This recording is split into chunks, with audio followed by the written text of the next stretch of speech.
G'day and welcome to the Ball Boys AFL Fantasy podcast, reviewing another huge round of AFL Fantasy. We are reviewing round 8, talking trade targets, talking the chopping block, bogs and flogs. Let's go!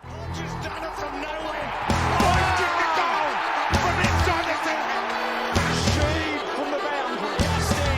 Dusty. Petty.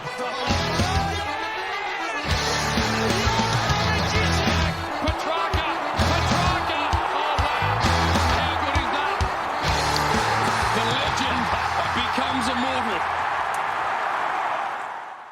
G'day and welcome again to the Ball Boys AFL Fantasy podcast. Hopefully we've got audio today. I am your host, Mitch Casey. You can find me on Twitter at Ball Boys Fantasy and joined by the ever important, the I'm back, baby. I'm back. It was good to see you have Bales on the show when I was gone, mate. That was nice of you to do that for about 5 seconds with no audio. Yeah, that was good. It's good to see him. Yeah. Emphasis on the word see. I saw people like, we get a lip read for this show. Yeah, We're doing like a lip reading lesson. Mate, disaster.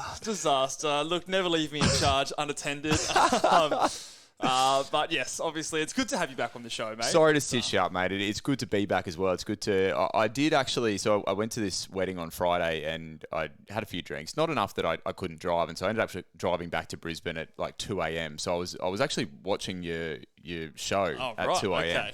And to be fair, as much as everything went wrong, I thought you actually did a good job to recover. And I thought you gave some good insights, which was nice. Well, hopefully there was something to be gained out of the shambles that was the live show.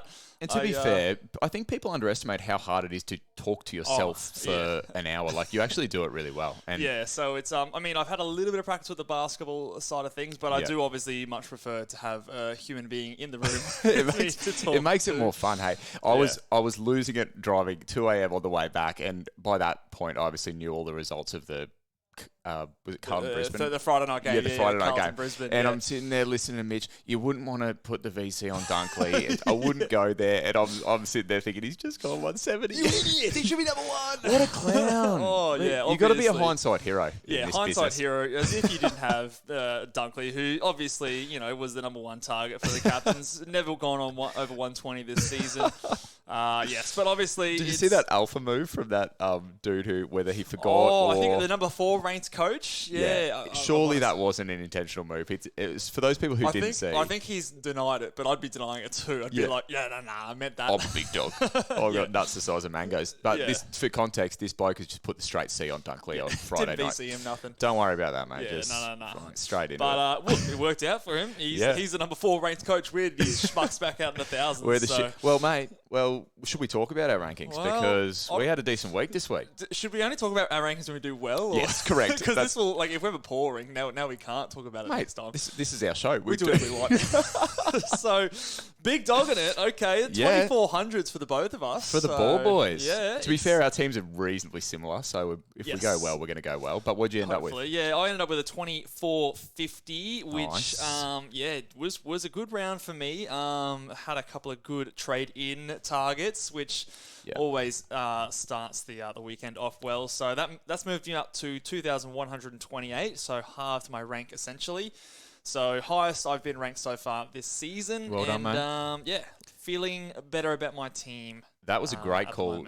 So for that Friday live video, you had Brayshaw as the thumbnail, pitcher, and you had, I think, Fortune favours the Bold or the Brave or something like that, and he went and pumped you a 160 odd, didn't he? So 150. Yeah, 157 he did, and obviously wasn't doing scores up until then, but he's over that niggle now. So yeah, very happy with my trade-in with Gussie Brayshaw, who is, like I said when I tweeted out my trades, he's one of my favourite players in the AFL. Just goes about it the right way, and it was a big game for him. Looked the goods. What about your team? How did you? Genius, mate. Genius. Are the Ox Shorts back to being the Ox Longs? The Ox Longs are coming. Oh, and don't say that, mate. And there's no pun intended because we are coming. We are rising up. We're coming. We're erect. Whatever you want to call it, the Ox Longs are coming, mate. Right. So after being ranked in the 300,000s a couple of weeks ago, Oh, 300,000? Okay. I'm exaggerating Just for a effect. Just a little exaggeration. For Okay. effect, mate. Yeah, yeah. For effect. The Ox Shorts / Ox Longs are now in at 12,000, if you can believe it. Okay. So, mate, I meant it when I said we're coming. up in the world. We're So you've coming over hard. halved your ranks since, it wasn't that long ago. It was only maybe a few weeks ago. Yeah, it was like 40,000 or something like that. So, but it still shows that even though we're a few weeks into the season, having a good score can move you. I think that moved me up like 7,000 spots this week. So, absolutely.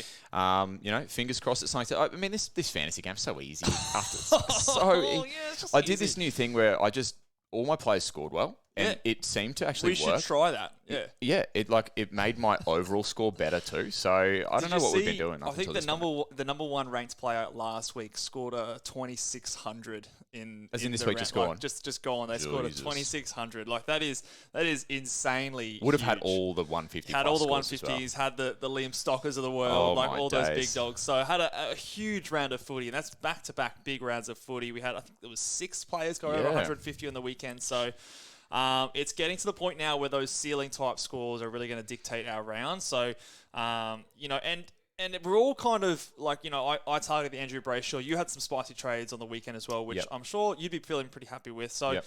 a lot of teams, regardless of which way they went, whether you went the Fiorinis or you went, the Brayshaws Even Atkins. or those other guys, the Rat, you'd be feeling pretty good about your trades. But it is also something to remember, and I've said this to a few people, and I think I've said on the podcasts before, is don't celebrate too hard or don't judge a trade after 1 week. Yeah. Often trades take a long time for them to actually play out and what they actually are going to do for the rest of the season. I'm not sure why that's got there because I don't think I'm not sure why that's doing that. Maybe it's connected offline. I don't know. It's still got like the live chat and alert box thing. So okay, fair enough. There you go. Well, someone's subscribed. So yeah, we digress. Sorry. But yes, I think it is something that just always good to keep in mind that even if your player doesn't fire, it's always great to have a big score in the first week. But someone like a Butters is a good example. Back to back, I think like 80s and 90s. But this week had the 110. And it looks like he's a good player too. Don't feel bad, even if you traded Rochelle into your girlfriend's team this week. It's not something to feel bad about. So under the bus. Yeah, we might talk about that later. But we are going to never end if we don't start talking bogs and flogs. And the winner of the Norm Smith medal. You're an embarrassment to what you do, mate. You're an embarrassment. I had the Bogs this week. Yeah, and I feel like nice. the Bogs it was a pretty walk-up kind of decision for a lot of these games, to be honest. Anyone who went 150 walked in. That's right. So for me, starting the first game of the round, Carlton versus Brisbane, Josh Dunkley. Obviously, you should have captained him. If you didn't, you're an idiot. You're an idiot. Yeah, he's obviously been disappointing this season, but with that game, his average has now vaulted right back up to 106, which is about what he was priced at that season. So shows that huge season, the quadruple double with 13 tackles, 11 marks. Absolutely big dog in it. Didn't kick a goal, so still has another few strings to his bow. But does this mean he is back? Is he back on our captain's radar? Like, it's such an outlier of a score. When you have an outlier, it's a no. But it does just remind us of his ceiling. Yeah, definitely. Because he is a player that can do this. Definitely. For me, it's like Marvel. He loves Marvel Stadium. His two biggest games of the season, the one against the Dogs. Hates the Gabatoir, apparently. Yeah, I think so. Too warm for him up here. Next time he plays at Marvel, to me, I know you've sort of said before as well, grounds can be a decent thing. They actually can be, yeah. Next game at Marvel comes in round 15 against the Saints. What is it, like a Friday night game? I don't know, but we'll have to double check that one. Against the Saints, too. Yeah, so I reckon that maybe just circle that one on your calendar as a Josh Dunkley captaincy. So Dunks is the bog. It'd be a Friday night. Yeah, It Friday is a night Friday game. night, Yeah, yeah. and obviously in the bye rounds we will have limited options. So, yes. But he is the bog. Who is the flog for this game? I'll tell you who the flog is in a sec, but I actually just thought I was a flog today. I haven't told you this. Guess what happened? I've ripped the arse of my shorts clean out at school today. Oh, no, mate. So, big old hole in the back of my pants. All the high school kids. No backups. This bloke's got his undies hanging out. The David Mundies. Fortunately, I had black shorts, black undies. But Brooke drove me in some pants to work. So it's like when the kid loses their lunch or forgets their lunch, mum comes and drops their pants off. I don't know why I thought of that. Because I'm the flog today. But flog from that game, Carlton Brisbane, Nick Newman gave us 2 huge scores in the previous 2 weeks. And I think a few people might have gone there, might have been even thinking about it. And then not only has he gone and dropped a poor score, I think it was in the mid-70s, but I'm pretty sure he's now suspended for 1 week as well for, it was a hit, a tackle, something on Neil. I didn't watch that game. But yeah, I missed the first half. I think that's when it happened. Unlucky there. Yeah, Richmond, West Coast, who's bogging it? I'm just going to go through this one a bit quickly. Tim Taranto, Vanilla. He's been very, very consistent. 1 or 2 players on the ton run. 117, which I think both of us took as captains. Yeah, but what an idiot that he didn't just go 150 this week, everyone else was. Join the rest of the party. Yeah, what are you doing, Tim? It's the West Coast Eagles. You should have gone big. But come on. In a pretty dull game, which is the Tigers these most weeks, he is the bog on this game. You've got an interesting name down here for the flog. Yeah, Dom Sheed's my flog because he's popped. Explain yourself. Well, he's popped a 110, and when everyone wanted it, right? It's the timing. He couldn't do a 60. Yeah. What's going on? Don't give me 110s now, Dom, when I want 110s at the start of the year. Yeah. It's just same role, 76 time on ground, 19 CBAs. It's not on. Maybe it just shows just how easy Richmond are to score against. I was going to say, that's probably just the beautiful, juicy matchup there. But yeah, Dom Sheed, where was this before? All right, Geelong versus Adelaide. Again, another pretty layup of a pick. Jordan Dawson, who you are now owner of, just keeps getting it done. Doesn't matter the matchup, doesn't matter. If there's he's a beast, potential tag, he's just looking like one of the best players in the comp right now. Great move by Adelaide to done. Yes, put him in the middle. And great move by us to have him in our fantasy teams. Yeah. No, I thought Adelaide competed reasonably well down there at Cat Park down there too. So now floggery here. I don't know whether to give this bloke the flog or give the coach the flog because I'm fairly certain Rochelle went from Uber CBAs to dead set nothing. You'll have to confirm those CBA I'm gonna just stats double for check me. This one here, but. Not only floggery by Rochelle and the coach, but Mitch playing assistant coach to his girlfriend and my sister's team. I think Ellie. I've been sacked as assistant coach. To be fair, I think you have got the sack because you've kind of convinced her to trade Rochelle in this week, and he's gone to 25.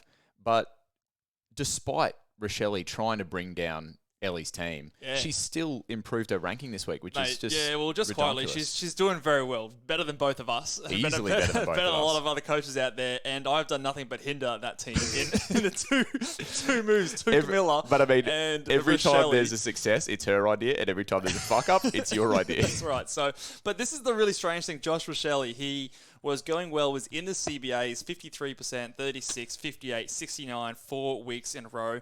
The week last week, he was 21%, but that was we identified because of the tag that was Ben Keys tagging Dacos, who then went into the middle. So the thought process was there, defending myself here as assistant coach, was that he's going to go back into the midfield and still kind of do his thing. And even in that forward role last week, he scored, I think, an 80 or something like that. So I thought that the second year breakout was real. And then comes back 17% CBAs this past week and just did it not look good. Like, what did he score? 27 for the round? Good. Just spare a thought for the owners out there on Twitter. But yeah, he's a guy that, I don't know. It's a hard one to sort of decide. Do you trade him back out? Or it's tough. It's a tough matchup. I saw there as Geelong well. In Geelong. Did I see 21% the week before as well? In terms of CBAs, yes. But remember that was Keys tagging him, and so there was a bit of a reason behind that. But now it's like. Yeah. What do you think is going to happen? I wouldn't, but we'll probably talk about that a bit later, won't we, as well? Yeah, so definitely a flog game. Gold Coast Melbourne. Gold Coast Melbourne, best on ground. Noah Anderson still getting it done against a good team this week, however. So I think he pumped out another 130 odd. And against, like we said, Melbourne, 132, kick to goal, 37 possession. Just keeps improving on my expectations. I was keen on him at the start of the year. Was a bit nervous after the first 3 rounds, but obviously, Tuke going down, he stepped up to the mantle. So he's been a good pickup.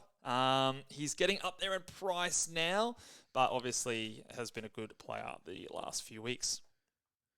Who's the flog for this game? Flog for this one, I've just got down as Christian Petrarca. He's having a great season, but when you've got a big dog, you want him to go more than 80 odd. What did 80 was it? Yeah, 80 points. Kicked a goal as well, but only 2 marks and 2 tackles in that game. And interesting too, because we've sometimes said that Petrarca will rest up a little bit or not be as involved in games where Melbourne are dominating, but they certainly didn't dominate this game. It was a close game right to the end. Yeah, it was a close game, that was interesting. But for Petrarca owners, I think they would have been hoping for a little bit more. Yeah, I agree. Can I guess your GWS Bulldogs best on ground? Yeah, look, I didn't want to go to this guy out of spite, but I will have to give it to him. It is Tom Green, isn't it? Tom Green, yeah, he's the one that got away from me, and it's been probably my biggest mistake so far this season in the preseason. Admitted that he had upside from his starting price. I thought he could be. I think he was priced at like 87, 88 at the start of the season. I thought he could be a 95 to 100 guy, which could give him a good upside. I went with another guy I thought had upside instead in an LDU. Yeah. And, look at the players now. He is now the highest, I believe he is actually the highest averaging midfielder in the comp. Yeah, he's not a 95 guy, he's a 120 guy. 120! Like, who saw this coming? Not even the people who are the most bullish on him could predict this. Yeah. Look, I don't think he's going to be a 120 guy moving forward, but he's obviously got huge ceiling. Yep. When you kick 3 goals and add up all those tackles, he is obviously a best on ground. Yep. So as someone who doesn't have him, I think I've just got to tip my hat to those who picked him and look for value elsewhere. But he has been a very painful watch these last couple of weeks. Yeah, he certainly has. Now, you mentioned LDU before, but another guy that we both started with that has not fulfilled what we thought he would be is Bailey Smith. And he's not my flog, but Bevo's my flog because now Bailey Smith is a forward option. Yes. But he's getting bagels in the CBAs. Nothing. If even with injury to Treloar, who we'll talk about later. Yeah, so if we're looking at this guy as a potential DPP forward guy that's getting midfield time, he's not even getting midfield time. What? This bloke's fallen off a cliff. I'm telling you, stop eating healthy. Stop not going to the clubs. Get back to the clubs, Bailey. Get back on the gear. Do what you need to do because. You haven't been rewarded for all that healthy behaviour that you've been doing. I was going to say celibacy, but what isn't celibacy? Not having sex. I think so. Maybe he's gone celibate. He could have done that. That is not having sex, isn't it? I think double check. You'd know about. Hey, whoa. Hey. Oh, yeah. Okay, good. Fair enough. Yeah, it's my sister, mate. That's what I just We're going to move right Sorry, on I don't even know there. where I was going. Let's gloss that over. All right, the next one here was the game that I did choose to watch instead of that tough watch against Tom Green on the weekend. But Freo versus Hawthorn, my boy, Andrew Brayshaw is the best on ground. 157, kicked 2 goals as well, and just was absolutely everywhere that game. The game was super open, and he obviously got his marks, 9 marks, 8 tackles, hit the goal, the scoreboard, which is what we know he can do, and obviously popped out his biggest game of the season. And he is now averaging 157 points for my fantasy team. So great trader, man. Very good trader. That's a bog effort. Absolutely. Shawnee Das, I think he popped out like a mid-70. I don't own him, but the toughest part for owners with this floggish behaviour is that not only did they have to watch a mid-70s, but then they had to watch the bloke that everyone else has in Tim English go 150. So there's been weeks up until now where he's been popping some good scores, and English has been big. He's been big, but he's kind of been matching it so far, whereas this week there was a huge gap. Right. And so it's probably been the first week where the gap's just been enormous between those two players. Killer. So, it obviously is a tough one for those who don't have English and have Shawnee Das instead. Port Adelaide versus Essendon, moving over to Sunday now. Best on ground is Zach Butters, who had a pretty tough start to the game. I think we were heading off to the movies that day and watched the first quarter and a bit, and obviously a little bit frustrated with how we started the game, but obviously got it going as the game went on. 100 and what did he score? 117 or something? 111 I've got here. Yeah, and so also I think from reports went off for a bit of an assessment. Yeah, it could have been 130. I'm glad we were in the movie. We would have been just hating that if he was going off injured. Upset there. So 71% time on ground. So, but obviously finally repaying a little bit of faith for those who have traded him in. And so that makes him a player that I still think is a good target for those moving forward. I couldn't find a sort of a great deal of floggish behaviour from this Port Adelaide Essendon game, but I think Andy McGrath's just been a really disappointing.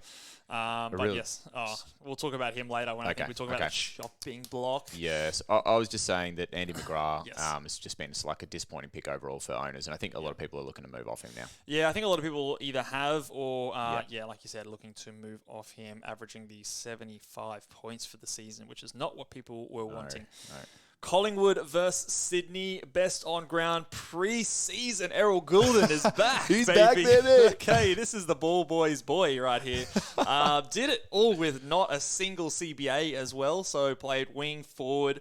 Errol, and just, no CBAs. Yeah, just went absolutely crazy. That just actually getting concerns me, marks. but I didn't even check because I thought You 160. see 160, yeah. So he's gone without CBAs. So he's gone without CBAs against a Collingwood and just put up a monster score. That scares the shit out of me a little bit. But It does a little bit. Look, it's something we'll definitely have to monitor. But Jesus 89% time on ground, no Zero CBAs. Okay, so yeah, we're going to talk about another guy that might be taking some, but that's interesting. Okay, Yes, but interesting. obviously a big performance. He is a guy that... Would have gone 250 if he had CBAs. Yeah, there you go. All right, and who's the flog for this game? The flog I've put here, I've written down Sydney, but not Sydney. Now, explain this to me. So I'll explain it. So we not from a fantasy perspective, but I think from a football perspective, people have been waiting to just see a team do something about Nick Dacos. Yes. So I think, obviously, from a fantasy perspective, we don't want any attention for Nick Dacos. But yes, as fantasy owners, yeah. So the floggish behaviour from me for Sydney is like, good on you, Sydney, for showing some intent to do something about Nick Dacos.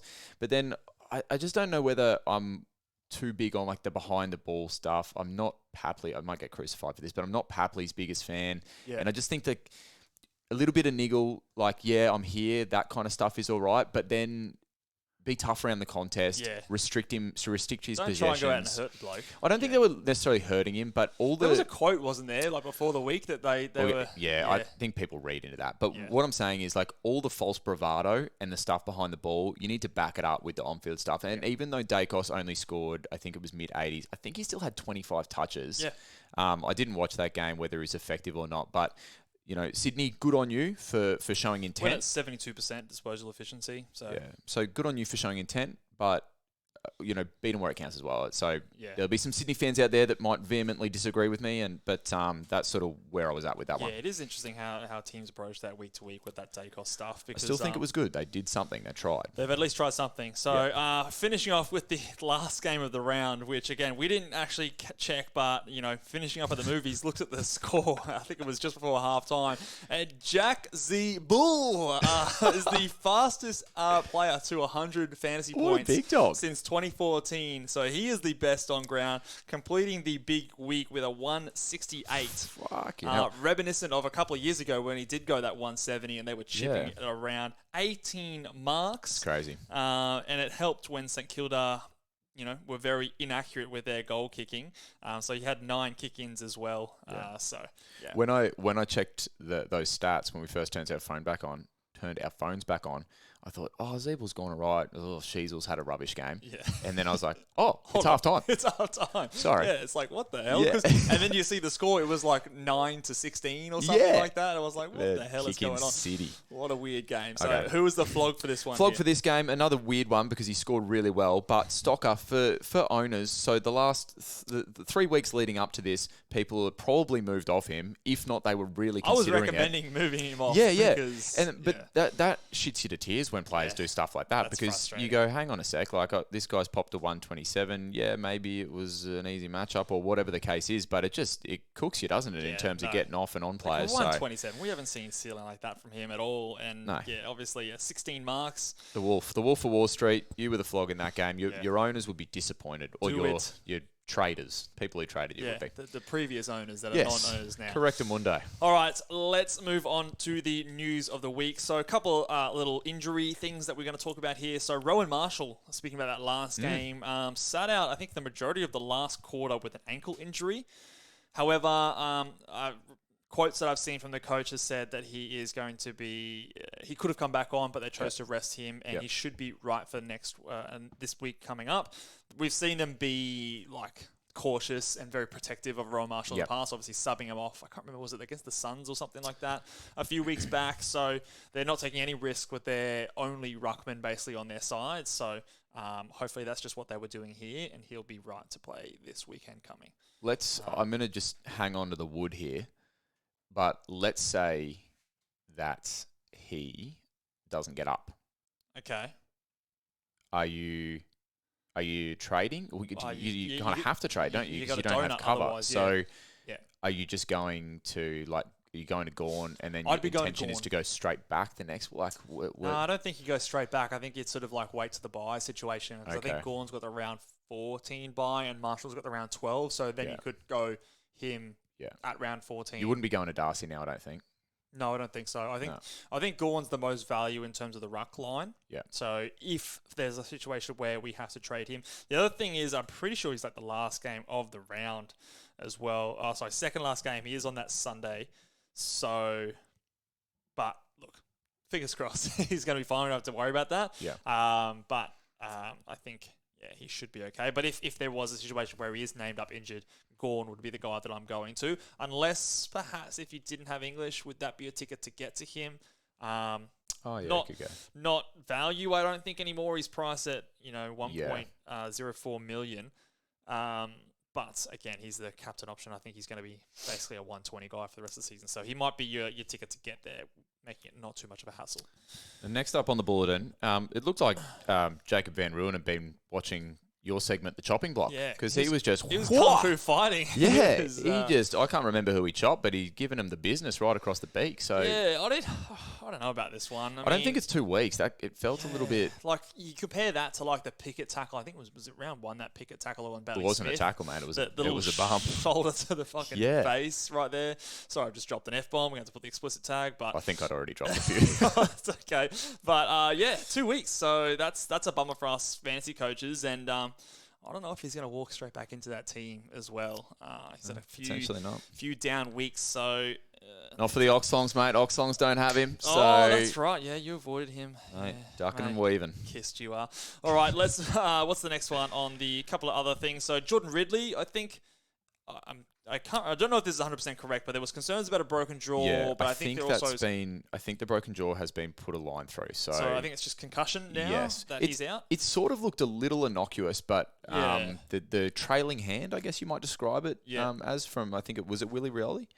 Yeah, might I have been can't remember Rioli. exactly, but So yeah, he if- was obviously subbed out in the second quarter. I want to say. Yeah, he's going to miss a week. He'll miss a week. Yeah. At least. So if you've got him, you're looking to move on him. And then interestingly, you've also put down here is that how that impacted Will Setterfield. Yes, it'll be interesting to see what they do when it comes Thursday night teams and like if they bring in a defender. Did and how Setterfield have that- a CBA? No, zero. Yeah, zero so CBAs, wing and half back. And we're going to talk about that. Yeah. So, yes, so that one's an interesting one to note. Not necessarily because, I mean, some people do have Jordan Ridley. If you have him, I think it's a good excuse now to trade him Yeah. out because he was underperforming anyway. Yeah.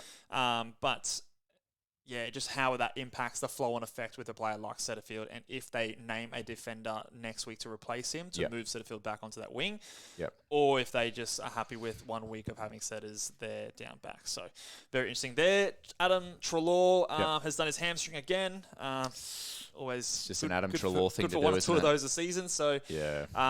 again, another flow-on effect one, and how that affects some of the doggies, midfielders, like Bailey Smith, like a Jack McRae, and some of those guys. Obviously, we don't necessarily know quite the severity, but with Adam Treloar, this could put him on the sidelines for a number of weeks now. Yeah. So because of his history. Yeah. Poor young fella Jai Cully has done his ACL for the West Coast Eagles, Yeah. as if they didn't need more injuries on their Yeah. list. I But think if you had Jai Cully, you're probably looking to cull. mate, too soon. The guy's done his ACL. Low hanging fruit, mate. I saw the word cull and I went with it. The dad jokes are back, baby. Oh, yeah. Let's there go. was some people missing the dad jokes on Friday, but mate, come on, he's just done his ACL. No, Yeah, sorry, Jai Cully. I'm at your expense. My apologies. Get well soon. no, it's all good. Nick Newman as well. We mentioned off the top before, Yeah, suspended. still big. I think if you had Nick Newman, you'd probably be now looking to trade in a new man. No, not gonna give you that one. Woo! That was terrible. And How was that terrible? That was perfect. and the last one here, Butters injured but came back on. Are we watching him? Like, I don't think there's anything really to be worried about here. Something maybe you monitor throughout the week, but Yeah, the fact that he Corky's- came back on. Well, corkies are a tough one in that because when you get a corky and you're warm, like Yeah. in the game, you How does typically it feel the next few exactly days? that's the Yeah. issue because it really can seize up. Is So it he's confirmed that it was a corky? I've heard someone say it was a knee thing as knee? well. I don't know exactly, and I don't think the injury sheets are just out. Double check that for me just Yeah, I now. will. But something just at least to monitor. But I'm optimistic that it is not going to be anything. Let us know if we're talking out of our ass and it's not a corky or something different. But we're not. We know sometimes we tend to just bloody guess, don't we? Don't listen to us. Sometimes we get things wrong, like not having Josh Dunkley as our number one captain, and that's just bloody idiocy, mate. Yeah, well, that's just me apparently. All right, let's move on to this next one. We're going to review a little take here. And, wait. Well, hold on. I got to put your little. I got to put my thing up. Okay, go.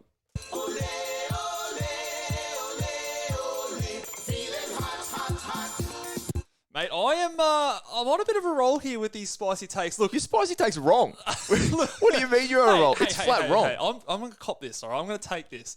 Callum Mills gets back into the midfield, 60+%, tick. Dominates against the Pies. Sorry. Pies, the Magpies. I think I would say that constitutes as dominating. He was one of their best players.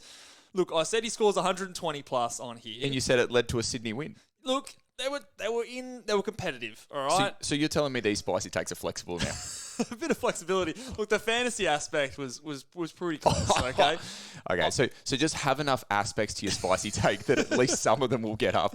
Okay. I get it. Yeah, for future, take note, mate. I'll accept that from you as well. I was happy with my Mills trade, and so you went there. The Oxons went prematurely. That sometimes happens. And yeah, it's okay, mate. That happens to the best of us. I think I have come out squeaky clean here because I think he maybe went down by like 5k. Did he go? Am I right in saying that? Yeah, so like maybe even less. Like he only went down by a little bit, and maybe I got him right at the turn. You never know. I think he was all I could get to, and this, he could be a trading target for people this week. I think so. He's definitely someone that I've been eyeing off. I sort of had in my plans to get in Brayshaw this week. I wanted to also make enough room that I can get him from a rookie this week as well. Yep. We'll talk about some decisions in terms of who we're trading out in a bit, but I think that he is definitely someone that we can have a look at. So those CBAs have been trending in the right direction, and the Swans desperately need some wins because they are falling down the ladder, currently sitting in 11th spot right now. Only one more win than Richmond Tigers, so if that's any indication of how you're going so far this season, that's not good. We're the yardstick for shitness. Yeah, legit. They've got a few better matchups. So that was the tough matchup as well. Yeah. So that was the Collingwood hardest team for midfielders to score against, and he comes out and puts out his best score for the season. Good that Errol Goulden wasn't playing in the midfield. Yeah, well, there you go. Maybe that was a good thing on that matchup. But next week, Freo, and then I think the week after, he comes up against North Melbourne. So we'll talk about trading targets there. But now, spoiler alert, he will be in it. You had Bales on the show. What was Bales' spicy take? Do you recall? He was a bit fearful that the tag was going to come back in vogue. So thankfully, I don't think that one came up too much apart from the Nick Dacos one. Yes, yeah. I think he was a little bit concerned about Connor Nash going to a Brayshaw, but didn't see any of that on that game If he did, he did a poor job. Yeah, so, and I think he had another one as well. Oh, Fiorini, I think his one was Fiorini and the Rat combining for, I think it was a 180 plus, which I think they went pretty close. They might have done. They both went 80, very so it's a little bit less. There. But so flexibility, I'll give it to him. Mitch should pay that, Bales. I'll pay that, Bales. Yeah. That's one that, I think that one gets over the line. But so all we've learned is it doesn't matter what the hell your spicy take is, Mitch is going to approve just it. Just get the ballpark and it's all sweet. All right, let's move on to the next one here. The next little segment. You got a little graphic ready? All right, love when you pull that headband on, mate. Fighting. Now, this one I wanna lead it into a bit of a discussion this week because I think this is probably the least cut and dry I think that I've thought about it so far this year because of the situation that a few of us are in with a few popular mid prices. Yep. And a few of the rookies that we're still having on the ground that maybe have enough cash on their head for you to get to a premium. So, well, to be fair, a lot of other people were in this position last week. You had a bit of cash in the bank, so your trades were pretty locked from the get-go. Yeah. So this is kind of last week and this week we're in this situation where we're just a bit uncertain, aren't we? Yeah, I think the main guy, I think probably the most popular guy that we'll be needing to discuss this week is Will Setterfield. Now, I was in the camp that I was okay, even if you obviously traded him out because of you could get to two guys that you liked. I thought it was a decent trade, but for some people, I still think holding him, even if you didn't have like a big war chest of cash there, that was a fine move because he had those CBAs the week before. This week, he didn't. All right, so the role has completely changed now. So he started out on the wing, and then after the injury to Ridley, played as a defender. Yep. And we saw in the first quarter, on a wing, he scored actually okay. I think he had 28 in the first quarter. Yeah. And then after that, obviously scoring 70 for the game. So had some poor quarters in the defensive line. We've seen players like McGrath struggle out there. So Will Setterfield, who's not really a defender of sorts, I don't think he's going to go very well there. But the question to me is, do you trade someone like a Will Setterfield over, traditionally, you're trying to get rookies off the ground, so over someone like Jinby or a Cade Chandler or an Ollie Hollins or a Luke Pedlar, those kind of types of players that people would have on their field? Are you trading, like, say you have enough to get one of those guys up to a Mills per se, or you could go a Setterfield up to some of those big dogs like a Laird, a Steele, a Brayshaw, one of those guys? Like, what are your thoughts in terms of that? My opinion is, if you can, with a downgrade upgrade, get those rookies to a Mills, I'm doing that. But I don't think there's many people that are going to be able to do that. And the rookies that we're talking about, we're not talking about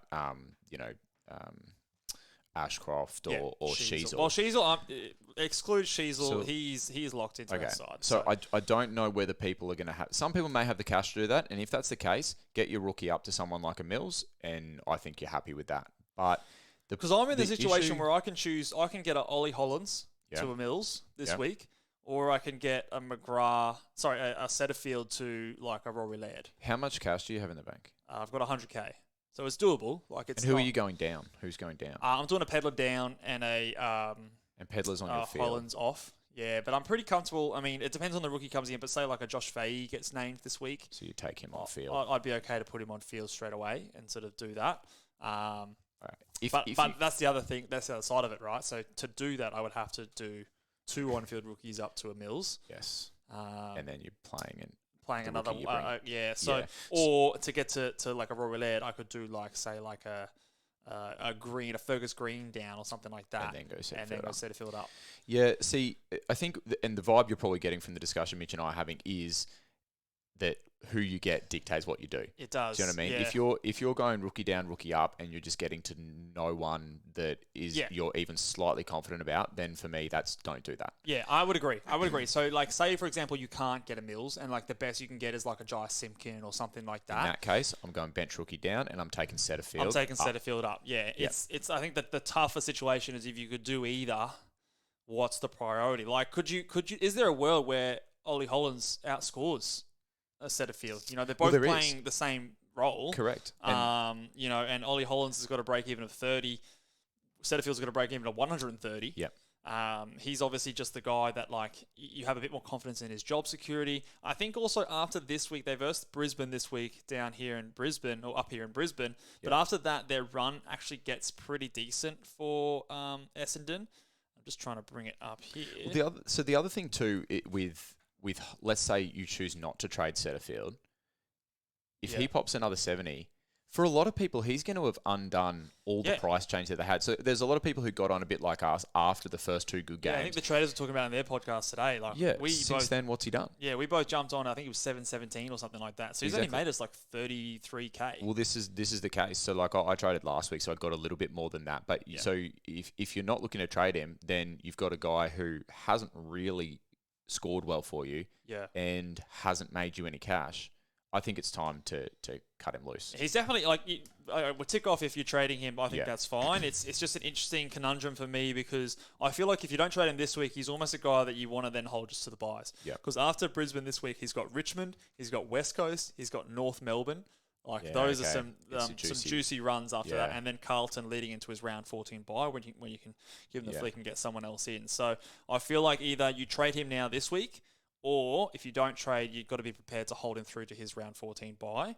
And I think that's the conundrum that I'm facing personally on whether or not that's what I want to do. So other guys that you might also be in that similar sort of boat in terms of the mid-prices there, Andrew McGrath, Josh Rochelle, James Warple, coming off that excitement, of him getting those tons. Can you do the thing? What? What's the thing? Chop in. Warple. Warple. Okay. He's back. I don't think it's as quite, he's out okay, for me. okay He's still then. getting a good role. So I'd probably be trading Setterfield over a Warple at this stage, but say you had only the one. Here's a guy you can get rid of. Jaden Hunt, Chase Jones, I think are also all those kind of players that you could be starting to trade out, like you said before, if like a rookie only gets you to someone that you're not keen on, but one of those guys gets you to someone that you want, then I would be okay trading those guys out. That's something that could be in my plans this week. Is as good as Jaden Hunt's been for me, I could turn, depending on who I trade down, I could turn Jaden Hunt into someone pretty decent that I can bring into my midfield. So there's a bit of a temptation there, but I'd be keener to trade a rookie to downgrade a rookie from the bench than I would be to downgrade a field rookie. Yeah. At this stage, but we'll see. I'd be trying my best to hold on to players like Jaden Hunt, holding on to players like Warple, who still have a good role, still have a decent break even. And if you hold on to them for the end of the week, it's not going to be the end of the world.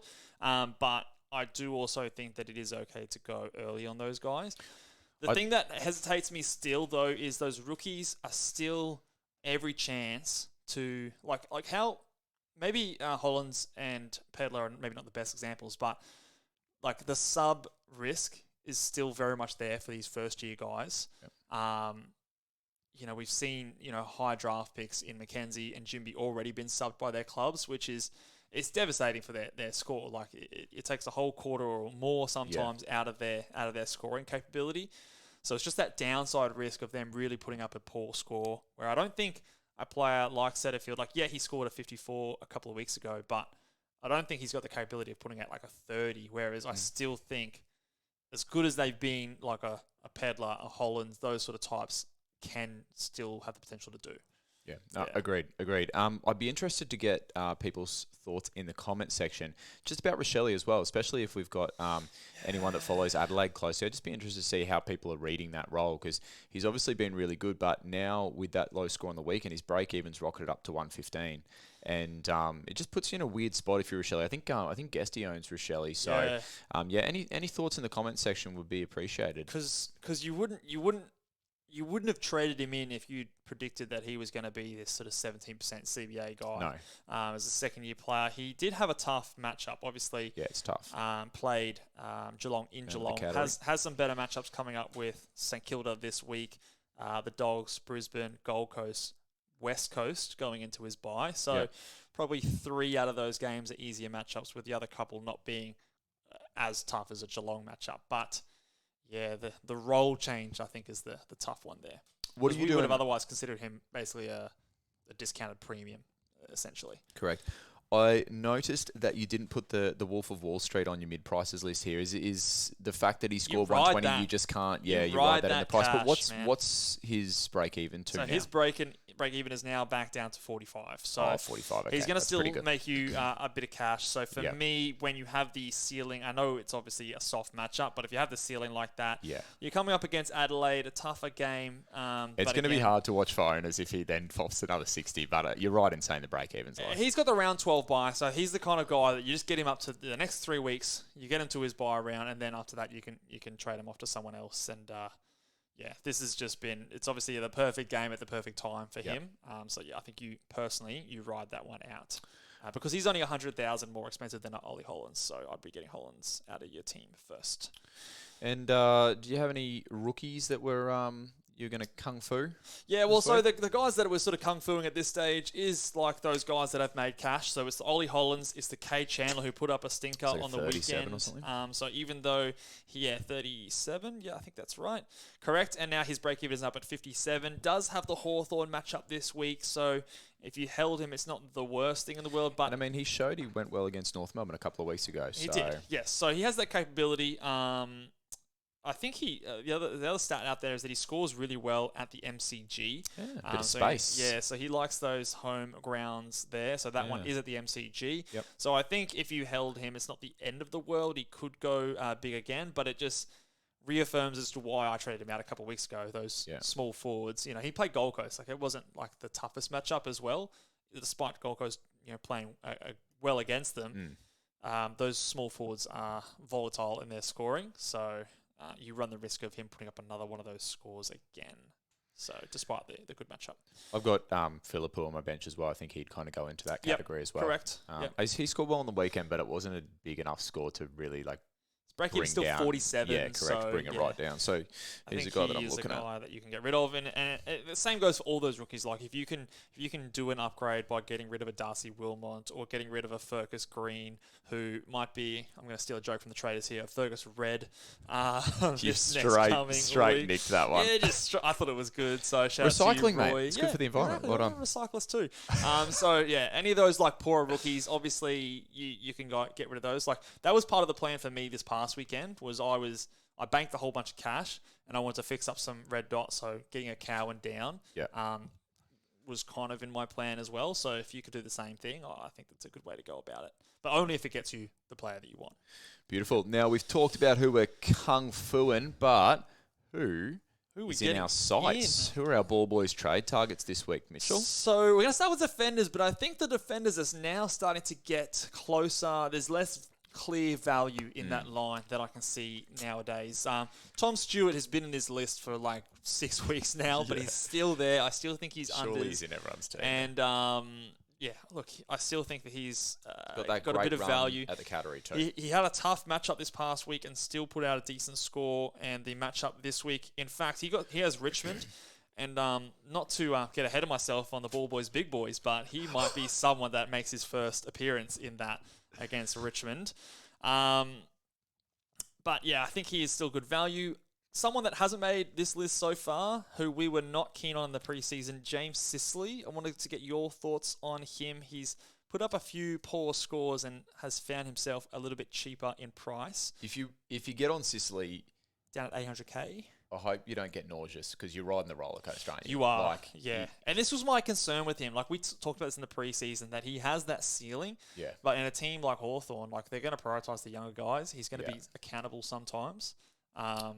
He's one of the few guys that they can go to play accountable on tools as well. So it's a roller coaster, but it's the kind of guy that you could easily, see you win in a league matchup with in the last couple of rounds or in finals. You know what I mean? If he goes ceiling score, but I guess it's your perspective, isn't it? Because if he averages 100 and he does it doing 150s and 50s, and then there's someone else who averages 100 and just does it doing hundreds, it's really at the end of the day, it's the same thing. It's just your perspective on it. So, so he's priced at 93 now. I sort of had always pegged him at sort of that mid 90s kind of range, so 95, 96. But if you personally saw him as that 100 plus averaging defender, then that's a good price for you to pay for a guy like that. I still feel confident in my projection of him being sort of that 95, 96 guy. So for me, I don't think I'd be jumping on him, and personally, I also just don't have any. I'm full of defenders at the moment, so. But he is someone who is a bit cheaper than he was previously. And then the last guy here. I cannot believe this name has made it onto the run sheet. I cannot believe I'm sitting here and we are advocating for people trading in Hayden Young. Hayden Young, the premium defender. No, stop what you're doing. Turn this. Get him in. Turn the podcast off. Do not trade in Hayden Young. It's more trouble than it's worth. It's a conversation, right? Now, I should have deleted this the minute I saw it. Now there's a stat going around, and I'll do a quick little on-show stat going around. Mitch has tweeted it. No, I haven't tweeted anything, but I want to do a quick little calculation right now because Hayden Young, you've been his biggest critic. It's been well publicised. I've been. What's this? I've been business. It's all you, mate. Okay, for the stat to work, it has to be you. Okay, fine. So, I'm the critic. Okay, so put me in my place. The last couple of weeks, have you watched Hayden Young play? Well, okay. Simple yes or no question. Being interrogated. No, Mitch, I have not watched Hayden Young play. So you also missed his game in round 1, did you not? Correct. I didn't see it. Okay, so in those 3 games, and you've watched every other Hayden Young game. Every other Hayden Young game I've watched. In those 3 games, he is averaging 110 points. So all we need to do is when Freo plays, we've just got to lock you in a cupboard somewhere. Face the wall, Luke. You're not allowed to watch face the wall. So you can't watch Freo games for the rest of the season because Hayden Young just doesn't like it when you tune in, mate. You're putting too much pressure on the young kid. Bit of pressure on him, yeah. Sorry, Hayden. I apologise. But, mate, pressure makes diamonds. So, but in a serious note, he's gone 112 and 102 the last 2 games. But scores are not the biggest part of it that I think that we're looking at. The slight change in game style for Freo. I think they got the mix better on the weekend.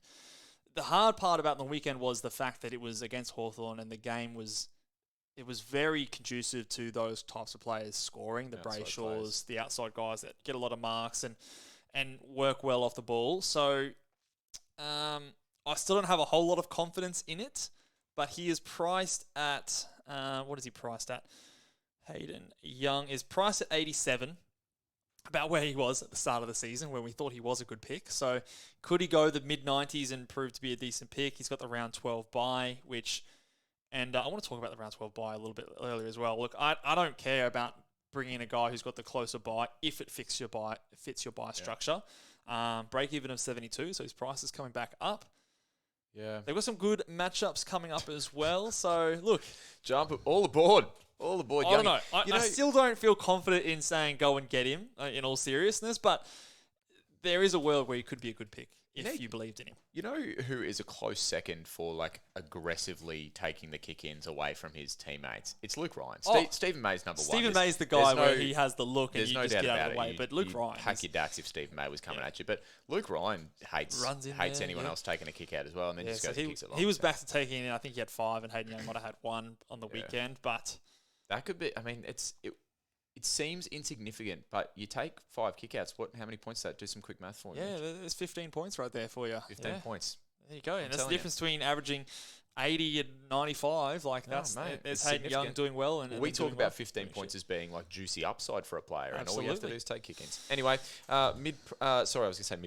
Midfielders that we're looking at. Now, this is where I'm shopping, and I think a lot of people are shopping because a lot of us do have a lot of forwards and defenders in our teams now, but... Yep. Number one player I want to talk about, I haven't ranked these or anything just yet. We'll do that on Friday's show. But Callum Mills, I think, is the play here. And I have been eyeing him off for a couple of weeks now. The midfield time is there. Yep. The stat that we put out on Friday, or that I put out on Friday on the very boring one-man show, was he averaged 108 in the second half of last year on 49% CBAs. He did over that on the weekend and is beast mode, priced at 93. So he has a clear sort of, 10 to 15 points of upside based on here. And he is a guy that we know, if he has the role, can go big. Yeah. He has some good matchups coming up against Freo, then North Melbourne. So for me, this is the bottom of Callum Mills' price. So I think it's not if you don't get him in this week, you still could get him next week. And he won't absolutely get away from you. He still will be cheap next week. Yep. But I think if you can maneuver it so that you get on early now, I think he can reward you definitely. Yeah, look, most of the best coaches got on him last week, but I'd agree he's probably still a target. Now, your boy, Brayshaw's popped to 150, but he's still a trade target, you reckon? Yeah, so he's obviously less of a juicy trade target as he was last week. Like you said, best coaches went on these guys the week before, but priced at 106, 107. He has done 112 last year, so still has some points that you can put on top of that. The concern, though, is that he does have a few tougher matchups coming up. So, had Hawthorn last week, comes up in the next 3 rounds against Sydney, Geelong, and Melbourne, leading into his round 12 bye. Yeah. So the bye's a tough one too. You don't score many on those normally. Usually you don't score well on the bye. So 0, I think, is the average going around. But he is a guy that I think sometimes you take that run with like a grain of salt because he is just so good at what he does. Yeah. But yeah, the good news is I think clearly based on what I've seen in the eye test that the knee is no longer an issue. Yep. I think he is the guy. A lot of people were quick to sort of say that he's the Robin and Caleb Sarong was the Batman. I say no to that. I mean, to be fair, it's only been 1 week, but... Yeah, but, say it with enough confidence, mate. He's the man. He's if you the man can't convince over him, confuse him. Look, he's an excellent player, and I think he's a guy that is just built for fantasy in terms of the way he marks and tackles and gets possessions. So you could, obviously, tough matchups, like you said, you could wait until the bye, but the issue there is that if he does just come out and let's say he just goes... 3 1-10 scores over the next 3 weeks. His break-even's currently 80. Yeah. He's got that big score in his price cycle. You could be potentially paying $1 million for him come off the bye. Yeah, he could get up pretty quick.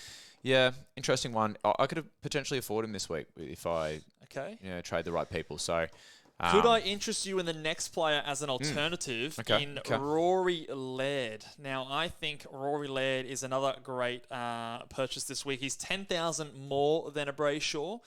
And I think that it is officially cuddle weather with the last 3 rounds. He's put up 14 tackles last week, 4 tackles against the Pies, who obviously moved the ball very quickly, and then 12 tackles against the Hawthorn team as well. So he's a guy that's had a few little question marks on his fitness and stuff like that, but he looks like he's back in business with the tackles, and his matchup this week compared to a Brayshaw is much juicier coming up against the St Kilda Saints. Has the round 14 bye. So I actually, as it stands right now, I would consider him a better trade target for this week than a Brayshaw, even though I got Brayshaw last week. What's he priced at there? Because let's have a look at the little chart here.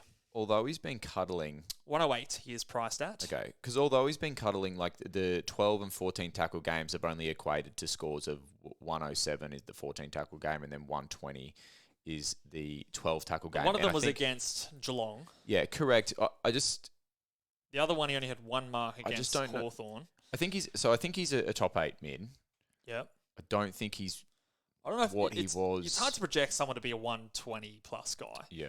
But he has that ceiling. He does. He has that potential, and especially this time of year, like we've said, in terms of those guys that score well through tackles, it does.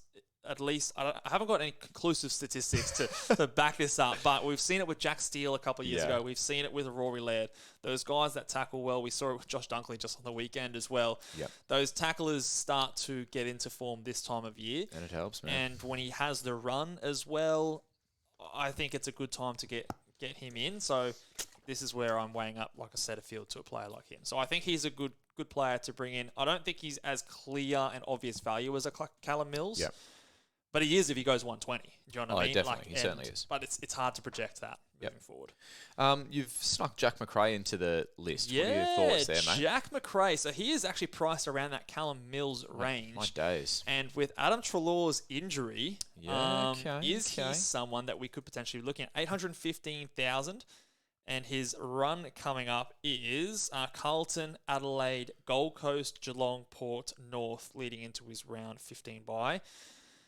He's not been lighting the world on fire so far this season, but he's been affected by those CBAs. Yep. Right? Treloar was one of the big 3 guys in there. It was him, Libba, and Bont getting a lot of the CBAs. Yep. So I think that Macrae is going to be the guy that benefits probably the most with that injury. How long is the injury there for is maybe something you want to ask yourself. Yep. So at this stage, I'd probably favour Mills over him, but he is someone that maybe if the round 15 bye suits you better, you could have a look at as a cheaper option. The tough thing with him is that so the Treloar injury obviously happened this weekend, just gone. Yeah. So if you're trading him in, you're making the speculation that, okay, Treloar's out, Macrae's the guy that Bevo's going to put in. And as we know with Bevo, he could put Macrae in there, but he could also put Bailey Smith in there. He could also put Caleb Daniel in there. I mean, he could put, whoever he wants. I'm just looking at the fourth quarter CBAs, and Caleb Daniel did have 6 CBAs to Macrae's 3. Yeah. Bloody hell, Bevo. Like, what are you doing, man? Yeah, it's all over the shop. But so, there is obviously risk there, but he is an eye. now starting to get into an attractive price, especially with that injury to Treloar.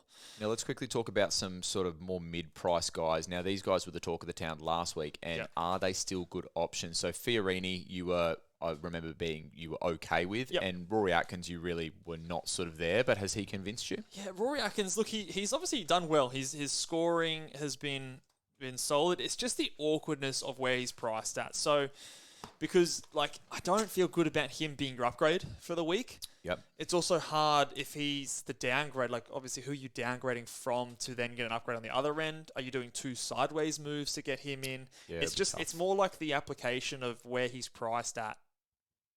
I find it hard to put an average next to his name and what I expect him to average. What would you say he can average? He's put up in the last 2 games at 86 and a 102.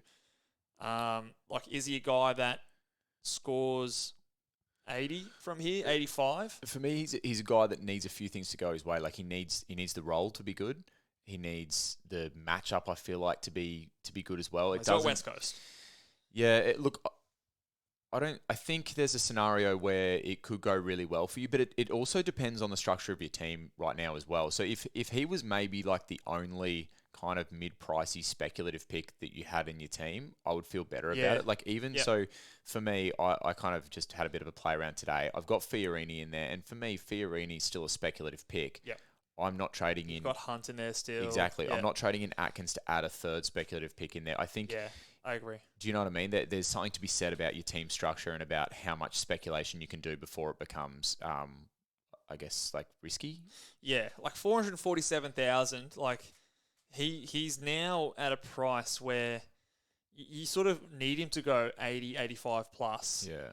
Like consistently to make that worthwhile. Look, it's a possibility.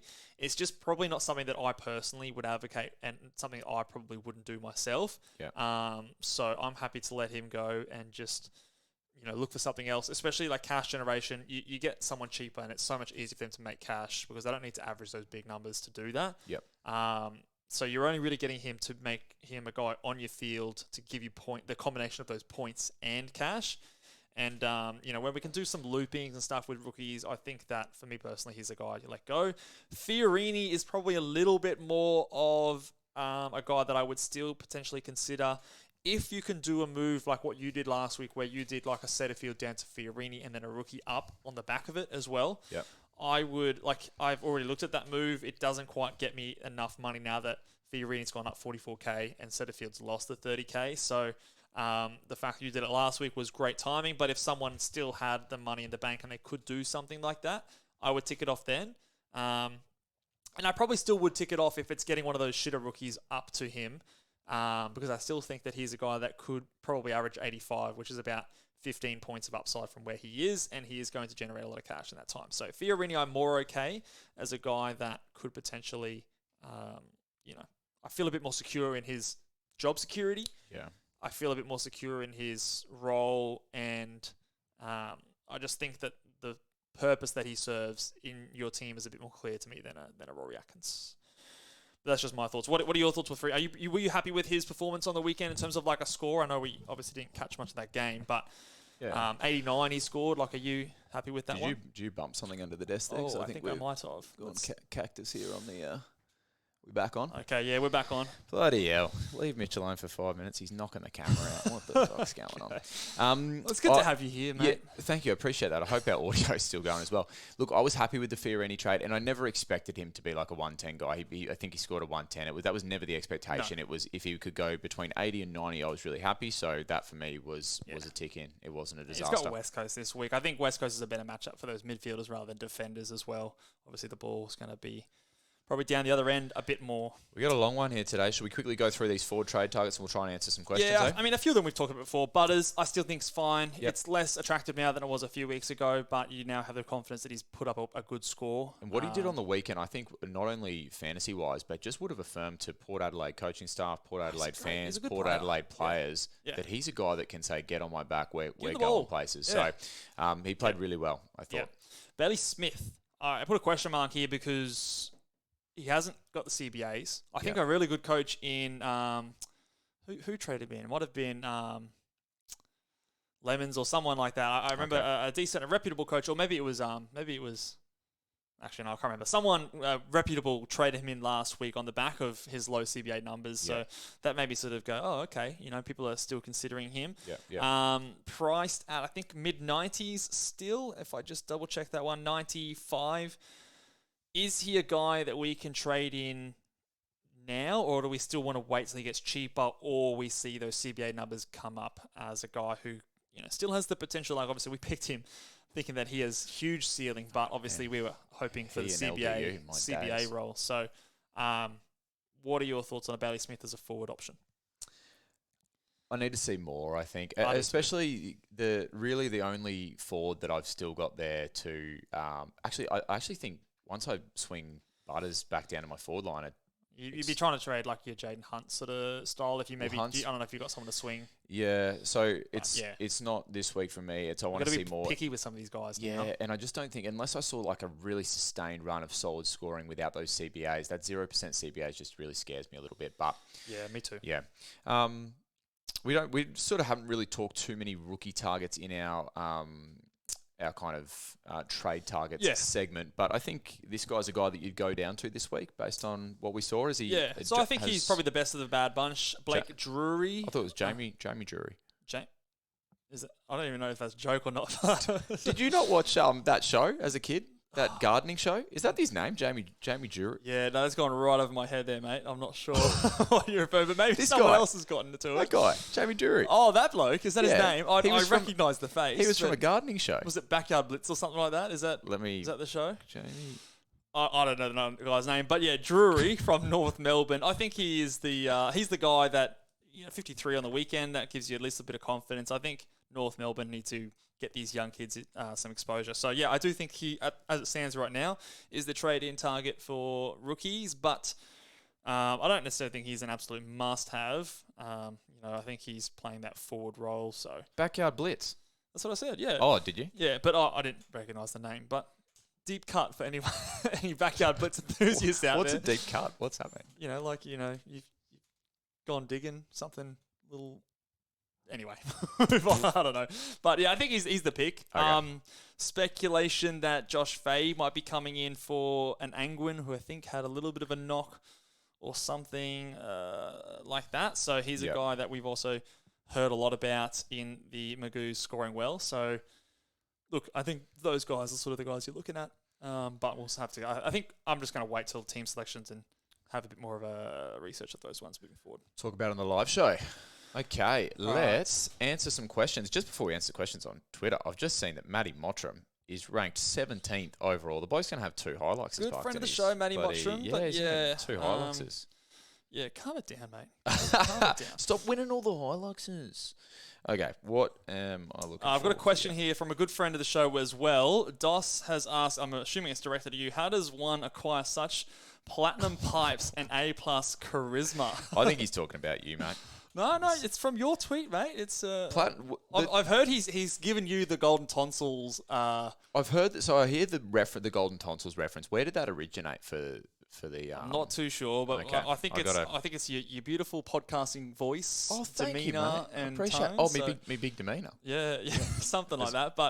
But I guess it shows when people miss you for one episode. There's lots of come through. Well, there's lots of compliments here. This top comment is really nice. It says, "No Rojo, but Mitch persisted despite technical difficulties and delivered a fantastic show." Really? Because I've got another comment here saying that no Rojo, no podcast. Friday was a disaster. Well, I paraphrased. To be fair, is that the comment you're talking about? I read between the lines. Yes, it was. And so you didn't have to go there. I was going to be complimentary because I actually did think that you recovered well after what was a tough situation. But should we answer people's questions instead of just talking shit? Let's answer some questions. Would you trade Setterfield ahead of Pedlar? And I guess we kind of touched this on before. We did. I guess it does depend on who you can get to. Yep. Your answer was if you can get a Pedlar to someone like a Mills, you'd probably go that way. Correct, yeah. I think I would too because of Pedlar's volatility in his role. Yeah. The only caveat and tough thing for that is just watching Setterfield potentially dive in price to a price that is similar to what you picked him up as.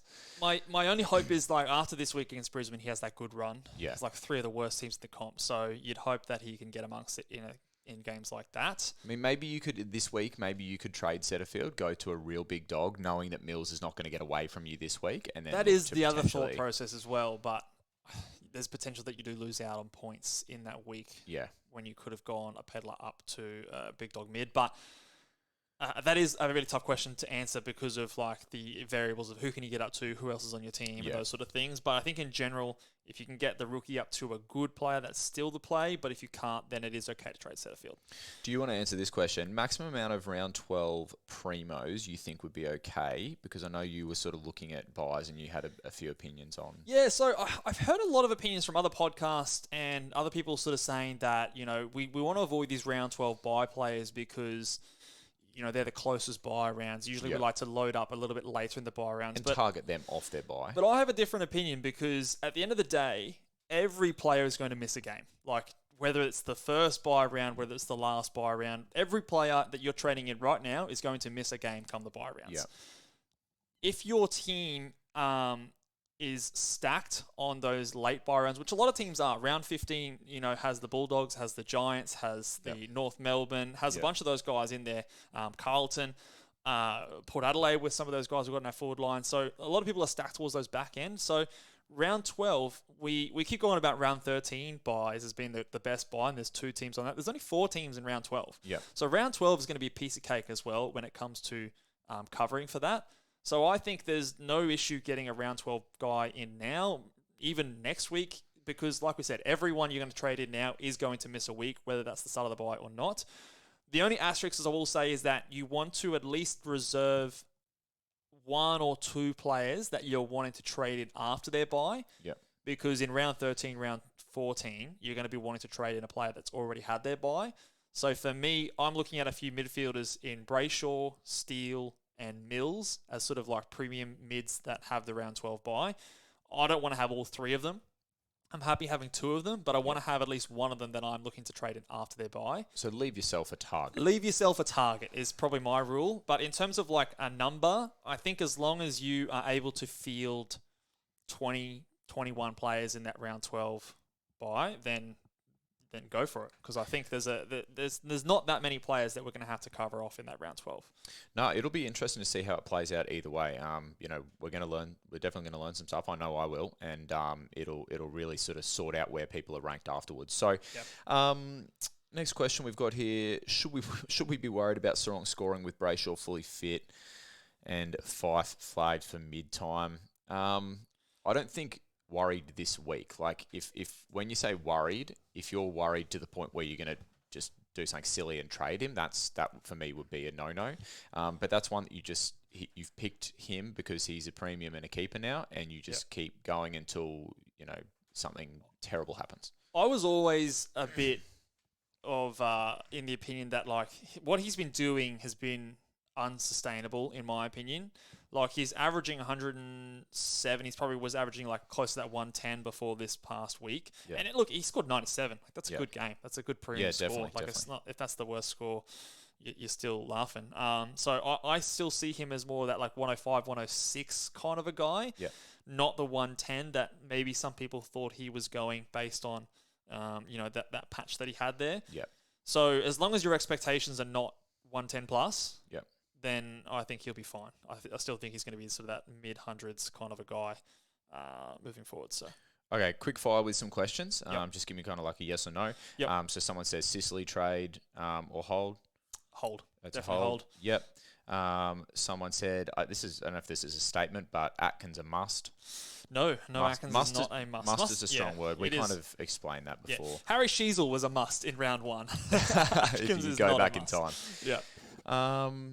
Erasmus, I'm keen. Do you wait a week? Yeah, so Erasmus was a guy that definitely got some CBAs in the last game. Yep. Scored 85, priced 409,000. So 2xy. The concern is like a Matthew Johnson. Does he walk back into the team after his suspension? I think he's got one more game on a suspension. Yeah. What's going on with Will Brodie? Look, it'd be a very bold move, but I'm probably a no at this stage. Max Gawn? Yes, if you're moving off one of those underperforming rucks, I think he is the value option. So, yep. Powell from the GC. Powell's an interesting one. I've heard a few people talking about him. 656,000, gone 127 the last against Richmond, 105 against Melbourne. You could do it. I don't think I will be doing it, but you could do it. It would, for me, probably come down to, again, how many of those speculative picks do you already have? If he's the only guy, then speculate away. Mm-hmm. But if you've got Fiorini and Atkins, and the likes. Couple more. Let's have a quick look here. Was Steele a trap? Was Steele a trap? No, I don't think Steele was a trap. There was Steele trap. Yeah, well, there you go. There was some reports about him playing some forward time. Gross. Which, does sound very gross. I don't think he's a trap. Maybe I'm checking my expectations on what he's doing the rest of the season just because of the way St Kilda are playing. Yeah. They're obviously not a possession-heavy side. He scored really well the week before, but he was kind of doing it in like a tagging role, which is interesting. Yeah. When he was tagging Rosie. So I don't think he's a trap. I think maybe just check your expectations that I think at best he's a 110 guy. he could also be maybe like a 105, 106 guy. So there's maybe a few other guys I'd go ahead of him. All right. If that makes sense. I'll give these ones a quick answer, and then there's one last one for you there. So is McPherson a good option because of the bye, or do I go Mills? I'd personally be going Mills. I think McPherson you could have convinced me of last week a little bit, but he's just going up and up and up. He could end up being a top 6 defender on his line, and if you pick him, that's what you're picking him for now. You're not picking him for value. 785,000. He's no longer value in my opinion. That's it. If you're picking him, you're picking him because you think he's going to be a top 6 defender. The other question that I'll quickly answer is Brayshaw or Chera. My particular opinion there would be spend up a little bit more and go to Brayshaw. But I think I just have some personal bias against Chera for some reason. We have to now start to have like a little category when a player starts like mentioning themselves in like a fantasy video that boosts their average up, because I don't know if you remember last year, like Crisp had like a little video with him and his girlfriend where they were talking about, and he went big. He went big for a few weeks after that. I reckon there has to be a little boost when you start making videos about AFL Fantasy. I mean, it must be in the forefront of their mind. Yeah, exactly. They're thinking about stats. Last question, because we're literally going to talk all night. But thoughts on Luke Parker, and if he backs it up with another ton next week, is he a guy? Luke Parker is an interesting one. And you had him last year. So he was a forward obviously last year, and put up close to that 100 average. The thing that concerns about me for Luke Parker is that he has had the role, like his CBAs has been there. So different to a Callum Mills where he's been struggling, and like even a Brayshaw where we knew there was like a little knee sort of thing going on there. There's like a reason as to why they're doing poorly. Luke Parker, he's averaging 77% CBAs for the entire season. So I always feel a little bit uneasy jumping on a player like that when there's no distinct change into why they're now scoring well and why they were scoring poorer before. They've lost a few games, maybe is what you could point to. But he scored a 61 against Richmond when they won. Their only win in the last 5. So I'm a no on a Luke Parker. I think 767k, find an extra 35k and get to Mills. Sounds good. I concur. All right, big podcast, mate. Huge podcast. I'm out of breath. Yeah, well, it's good that I didn't have to talk the whole time. So. You like that, did you? I did. It was good to be back, and we even got the graphics up on the screen, so we're back. Hopefully we're well and truly audio. back, mate. Oh, God, yeah, they'd probably stop bloody recording. Well, now. it says it's recording here, so we've got that up our sleeves if anything else. So thank you guys again for listening in. Make sure you guys are subscribed over on YouTube if you haven't already. Give the video a big thumbs up. Subscribe on Apple Podcasts, Spotify, wherever you get your podcasts, and we'll see you guys for the live show with audio on Friday. Until then, we'll catch you guys later. Bye.